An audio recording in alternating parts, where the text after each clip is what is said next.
Goals are the fuel in the furnace of achievement. That's according to Brian Chaser. You can watch us live on Facebook at OGTV and Ogun State Television, YouTube at OGTV Abeokuta, and on OGTV website www.ogtv.com.ng/live. For the latest news and reports, check us on these platforms: X at Ogun TV, Instagram at Ogun State Television, or download OGTV app on Apple and Google Play stores. Commercial cargo flight operations are set to commence at Gateway International Airport in Ikperu, Keneduku government area of Ogun State, marking a major milestone in the state's aviation and economic development drive. The development builds on the airport's earlier achievement as passenger flights officially began on October 7, 2025, opening the facility to travelers across Nigeria.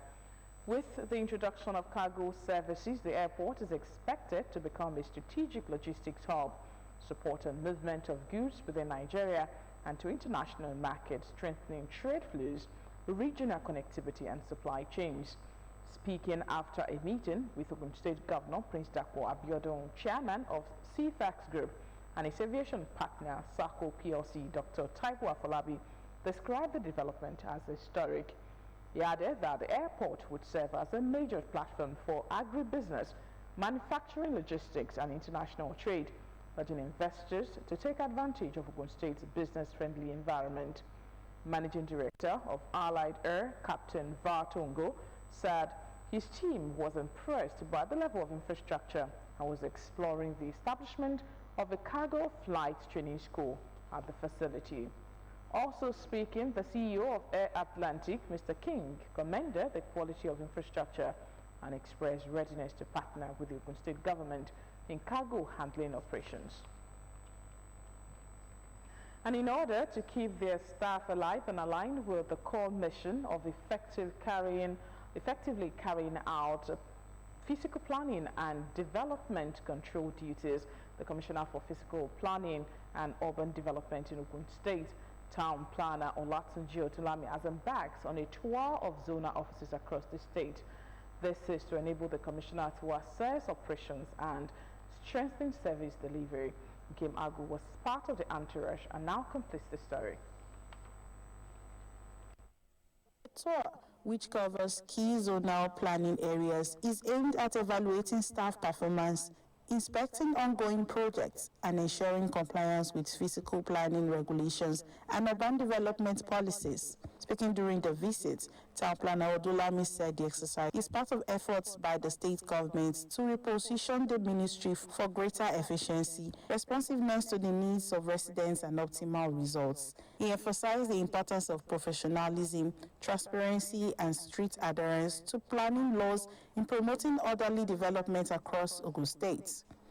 The Permanent Secretary in the Ministry, Engineer Shakiru Salam, and the Acting General Manager, Ogun State Planning and Development Authority, Town Planner Itunujola Oluwa, noted that the rapid urban growth in the state makes it necessary for planning authorities to be proactive in monitoring developments, preventing illegal structures, and guiding sustainable land issue. It's a field work, and they are not supposed to be seated in the office treating file. They have to go into the nook and crannies to discover illegal developments, to proceed, to bring them to, to capture them within the net of the physical and urban planning.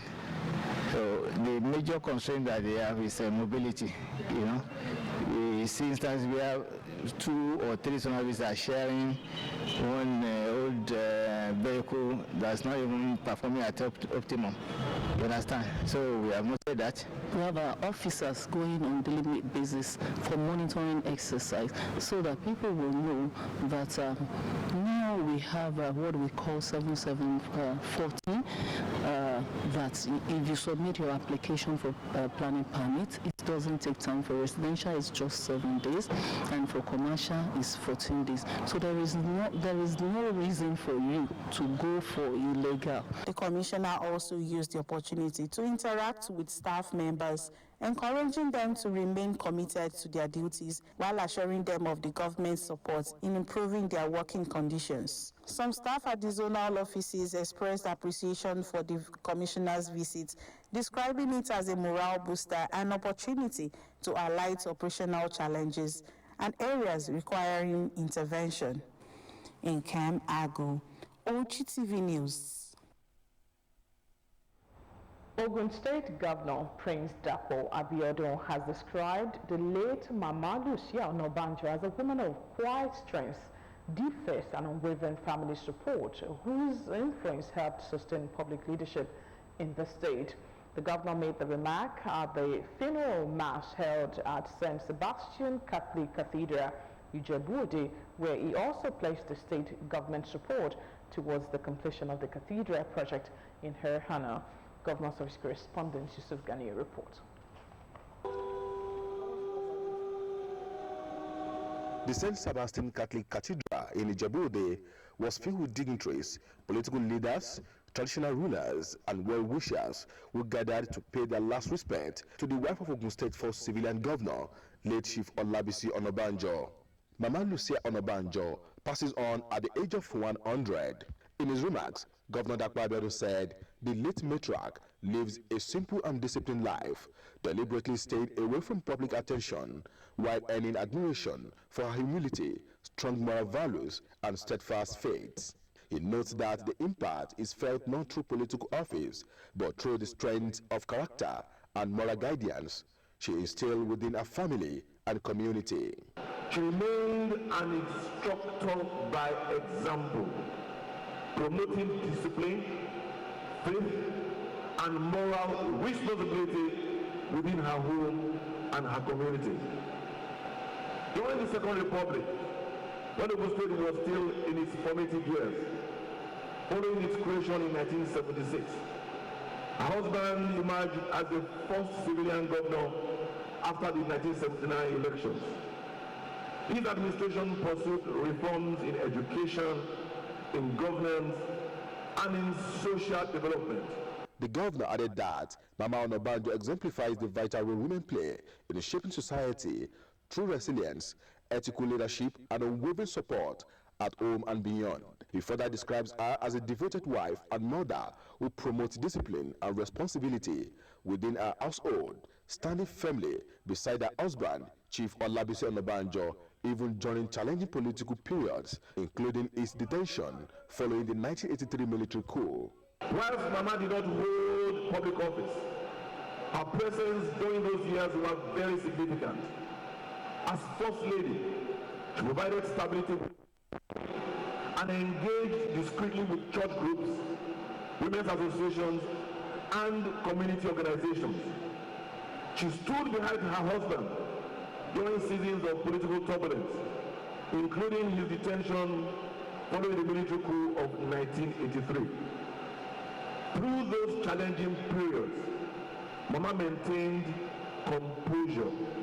She protected her family and sustained the moral foundation of her household. Other dignitaries, including former governors, lawmakers, and traditional leaders, also paid glowing tributes, describing her as a pillar of strength and a symbol of grace. I want to say that she has lived a very good life. She has lived a legacy, a life worthy of emulation. And we are proud to associate ourselves with our family and to commit our body to Mother Earth. I used to go to their house, I sleep with her. She's always caring, taking good care of people, saying so many good things about his family, telling us stories. She's a very good mother that we should emulate. When we talk about all the achievements, our late sage, Chief Victor Olabisi Onabanjo achieved. I saw how we talk about all these achievements without talking about Mama, who was keeping the home front. So today, like I said in my tribute, democracy has lost a mother. In his homily, Reverend Father Mary Odusi describes Mama Onabanjo as a silent achiever who plays a significant role in the successful of her husband's administration and whose contributions to the church and society continue to inspire generations. Yusuf Ganiyu, OGTV News. May the soul of Mama continue to rest in peace. Ogun State Commissioner for Education, Science and Technology, Professor Abayomi Arigbabu, has assured of the readiness of the government to ensure 100% eradication of loopholes for examination malpractices in both public and private schools in the state. Professor Arigbabu gave this assurance while meeting with some selected stakeholders in the education sector at Lishabi Grammar School, Idiaba in Abeokuta, emphasizing that the ministry will sanitize the whole school system and would not hesitate to sanction any individuals or schools caught with any form of examination malpractices. Arigbabu hinted that the ministry would synergize with examination bodies, especially West African Examination Council, to make sure that there is improvement in the examination processes, urging stakeholders to ensure they portray the state in good light by being good ambassadors in their day-to-day activities.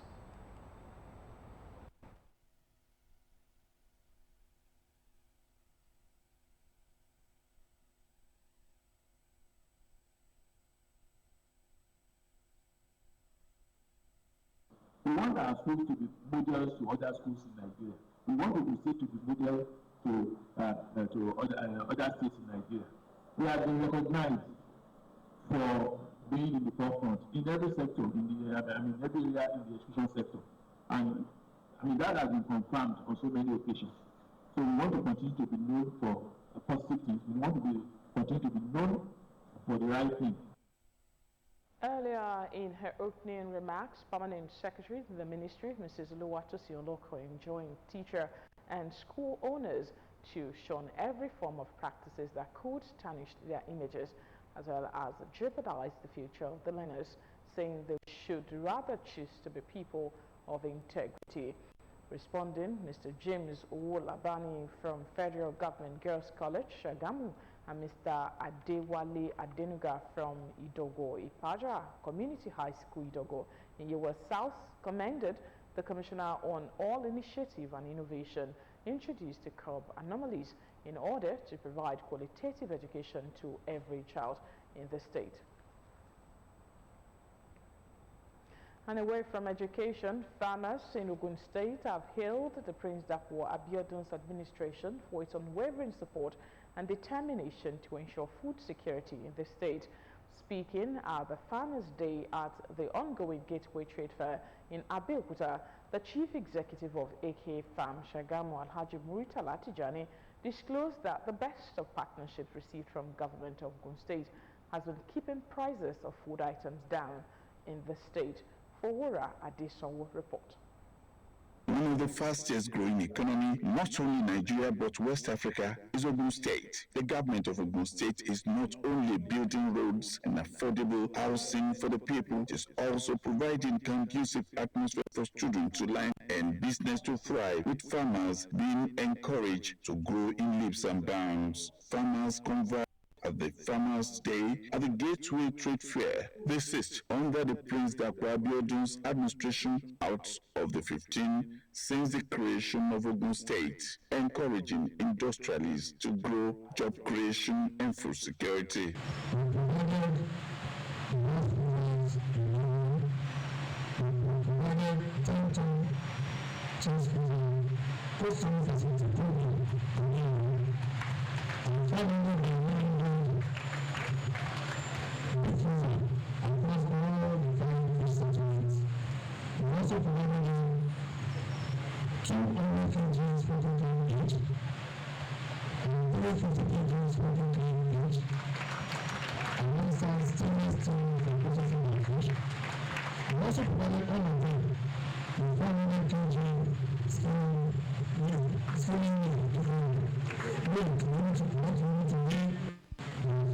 Farmers and entrepreneurs showed appreciation, looking for more opportunities to work stronger.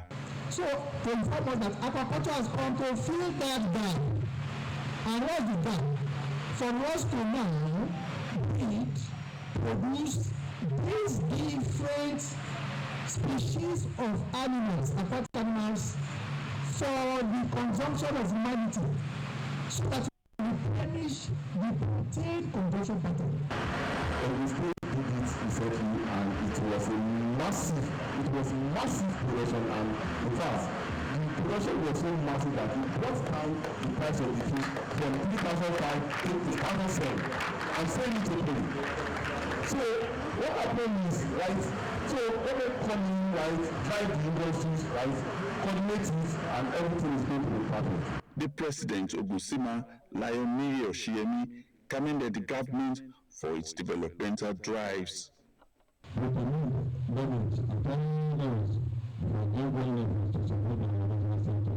The theme of the Farmers' Day is promoting fish and aquaculture business through partnership. Adefowura Adesonwo, OGTV News. Still ahead, INEC fixes February 20, 2027 for presidential election. We bring you details of these and more when we return. Please stay with us.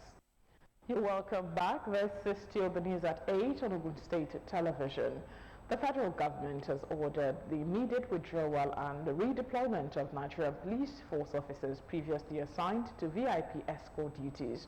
The move, announced by the Minister of Information and National Orientation, Mohammed Idris, marks a strategic pivot from protecting private individuals to safeguarding the general public. The decision to pull officers from VIP details comes on the heels of a devastating terrorist attack in Kwara State, where 75 villagers were killed. For years, the use of police personnel for private VIP protection has been a point of contention in Nigeria. These latest large-scale redeployment, according to the minister, seeks to rectify that imbalance by returning thousands of officers to their primary mission, community policing. Minister Idris affirmed and confirmed that these personnel have already been integrated into frontline security structures. The minister also added that security has also been strengthened around places of worship, including increased visible presence around churches during Sunday services in coordination with community and faith leaders.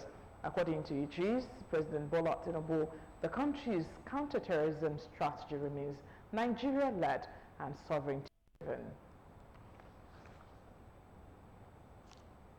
The Independent National Electoral Commission, INEC, has announced that the 2027 presidential and National Assembly elections will hold on February 20, 2027, with governorship and state houses of assembly polls scheduled for March 6, 2027.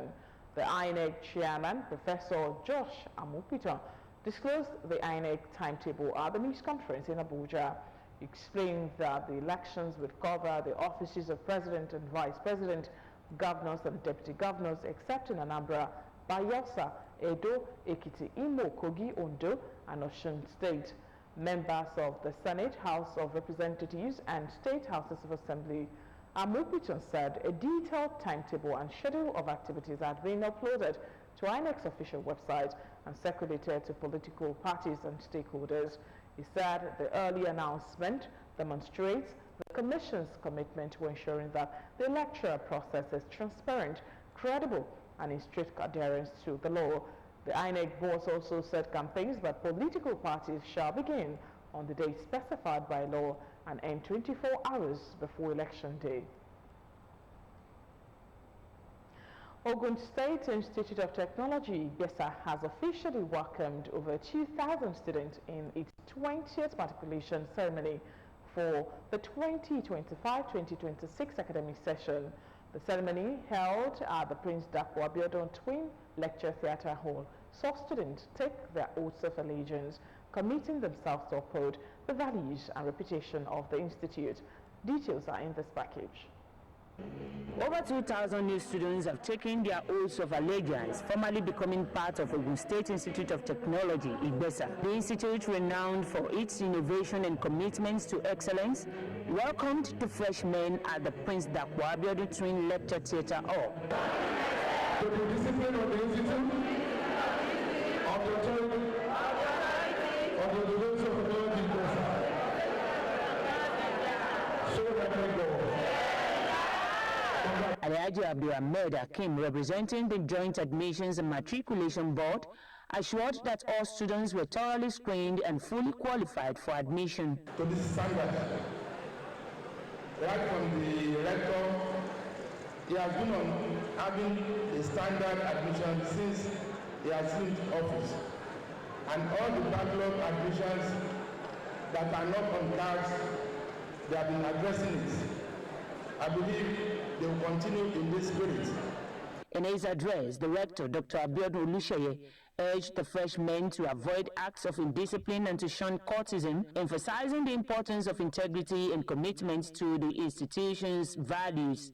That your certificate will be premised on two parameters, namely learning and character. And let me also remind you, the two go pari passu on an equal footing. I also encourage you to serve God reasonably, socialize wisely, and make friends selectively. The students, in turn, promised to be good ambassadors for the institute, pledging to uphold its reputation and contribute positively to society. Ogun State government has assured residents of sustained investment in education, reaffirming its commitment to strengthen tertiary institutions across the state.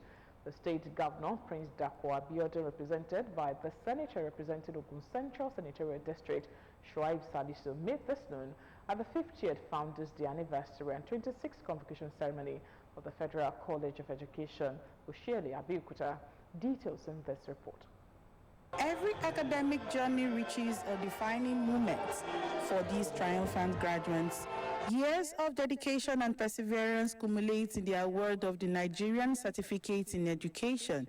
Academics, parents, guardians, and well-wishers gather to celebrate with 2,391 graduates from the 2022 to 2023 and 2023 to 2024 academic sessions. The provost of the institution announces that the college begins its degree program on Monday, 16 February 2026, marking a new phase in its academic development. Students that have been admitted will start lectures in the different tutorial programs, and the ones that are really applied are about 600. For now, we have been able to capture 450.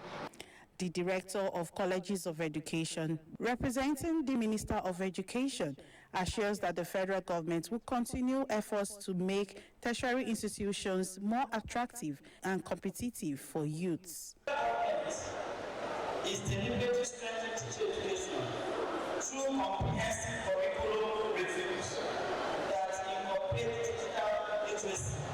Governor Dapo Abiodun reiterates that his administration remains committed to making meaningful impacts in both federal and state-owned tertiary institutions across Ogun State. Education now must have embedded in it technology, but both for teaching, for learning, and for the skills that are required to benefit from a digital economy. The institution confers fellowship awards on Chairman of Tertiary Education Trust Fund, Aminu Masari, Ogun APC Chairman, Chief Yemi Sanusi, renowned art and culture enthusiast, Prince Yemisi Shilon, Registrar of the Teachers Registration Council of Nigeria, Dr. Runke Shiyombo, Engineer Abdullahi Ganduje, Titilola Akinao, San, renowned gospel artist Chief Ebenezer Obefabi, among others. Very honored that I'm being recognized in my town, in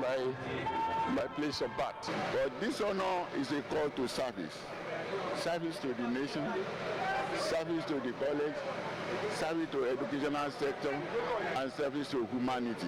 Some of the graduates and their parents expressed joy and gratitude at witnessing the milestone. My parents, my siblings, my family, my friends, that we studied together. It hasn't been easy, we thank God. I want to thank God the Almighty for bringing me this far, and I would say a special thanks to my parents also and my siblings. We worked through this storm together, and here I am. Highlights of the celebration includes presentation of awards to 50 outstanding students, including the best graduating students from both academic sets. The two major projects, the Dr. Olatunji Alausa Science Complex and the Obasaka Matemilola Languages Complex, are also inaugurated. More than 250 constituents benefited from a cash empowerment initiative organized by Honorable Benga Abraham Akojanu in Ipokia local government of Ogun State. The beneficiaries, drawn from the 12 wards of the council, receive financial support aimed at assisting youth, women and other vulnerable groups in the area.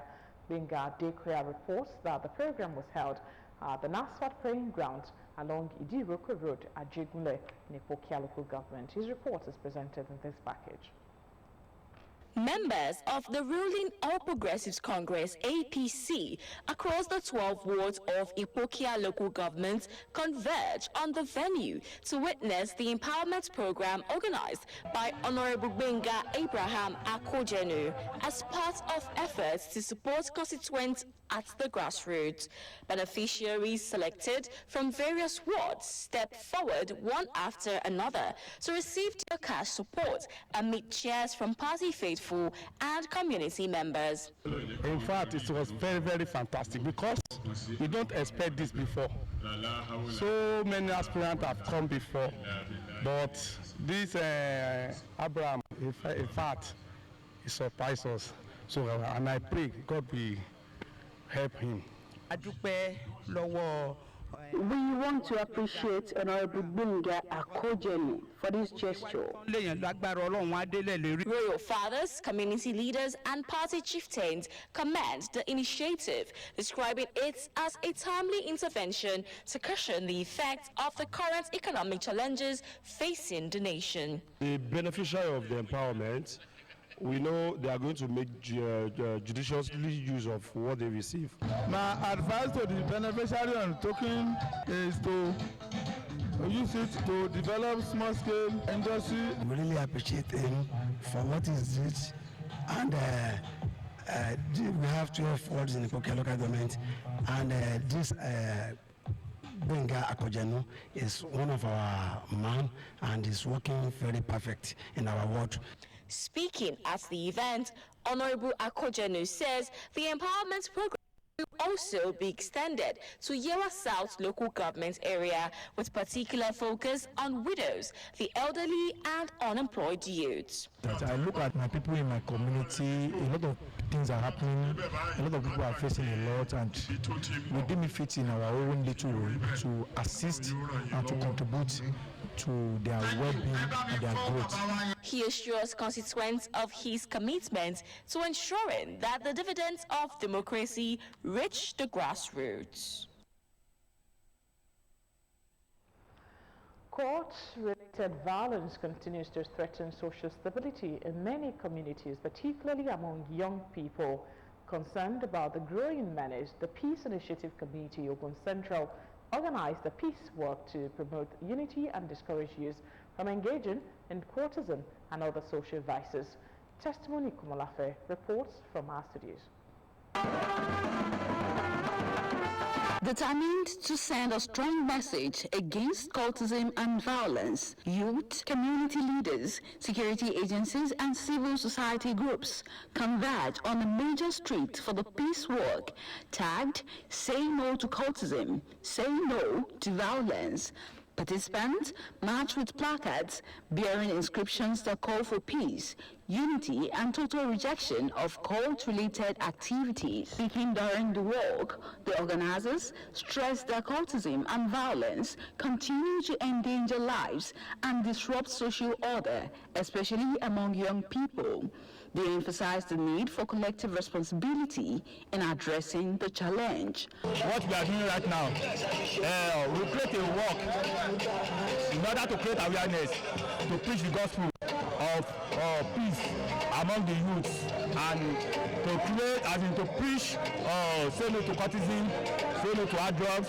That's why you see us doing this work today. I'll be advising from one of our ethos and our vision statements that if by any chance you get involved in anything that can lead to fights, reach out to the law enforcement agencies, and if you think you don't have access to them, come to the Peace Initiative Committee. We will grant you audience and we will help you escalate it to the law enforcement, and believe me, there will be no cause for you to indulge in violence or cult-related things. Some participants described the initiative perspective as timely, noting that sustained sensitization and youth engagement remain key to curbing the spread of cultism and violent acts in society. We want to reorientate the members. That it's not all about violence, it's not all about drugs, it's all about helping each other grow. It's all about brotherhood, being there for yourselves, and that is what we've been doing. We are living in this city. We say the city cannot be spoiled. So, and we get together and say that say no to cultism. If you see something, say something, because security is everybody's business. The advice I can give to them is just that when they see something, they have to say it. And cultism is not a well-designed something, and they should stop doing it. The walk climaxed with a call on parents, schools, religious institutions, and government authorities to strengthen moral guidance, promote dialogue, and provide constructive opportunities for young people. Organizers expressed optimism that the peace message will resonate across communities and contribute to a safer, more harmonious society. No life was lost as part of a multi-purpose building under construction collapsed in Onikolobo along Ojiri Road at the peak hours of Thursday. Officers and men of the Ogun State Fire Service, health officials, and top government officials, including the Commissioner for Urban and Physical Planning, Town Planner Tunji Odinlami, were spotted at the site of the incident with volunteers and sympathizers. For Ura Adison report. Part of this multi-purpose building at Onikolobo along Ojiri, Abeokuta, had given way at around 1 in the afternoon on Thursday, 12th of February 2026. 2 of the 3 workers on the site immediately escaped unhurt, but the third one was trapped for hours. The Ogun State Fire Service and medical team, who came to time after responding to distress calls from eyewitnesses, provided first aid treatment and assistance to the victim. We received a running call. Someone came to call us and we were here immediately. On getting here, to ensure that it was one of the artisans that was working inside the building that got trapped in a collapse of the building. And all stakeholders are here. The ambulance service are on ground to give the victim a quick response. A first aid medication was been given, applied to him, and other stakeholders as well, the town planners, the urban hospital planning, all the stakeholders, they are here. The police are here. The trains are also here to control the traffic and to ascertain that the person is alive. The State Commissioner for Physical and Urban Planning, Tunji Odinlami, was one of the early visitors to the site of the building collapse. He was rescued 3 hours after and taken to the state hospitals for further treatment. Adefowora Adesonwo, OGTV News. Today, 13th of February 2026, is one of the historical days in the history of Nigeria. 50 years ago today, one of the foremost heads of state in the leadership of the nation, Murtala Muhammad, passed on. Born in Kano to native Hausa parents, Murtala Muhammad served in the Nigerian Army as a cadet in the Royal Military Academy. He later became one of the youngest generals in Nigeria and rose to become head of state in 1976. The legacy of Murtala in Nigerian history remains controversial, as the nature of his rule changed over time. His reign was marked by both brutal repression and economic prosperity, which greatly improved the quality of life in Nigeria. Nigeria has been left to drift. This situation, if not arrested, would inevitably have resulted in chaos and even bloodshed. In the endeavor to build a strong, united, and virile nation, Nigerians have shed much blood. The thought of further bloodshed, for whatever reasons, must, I'm sure, be revolting to our people. His dictatorial style proved high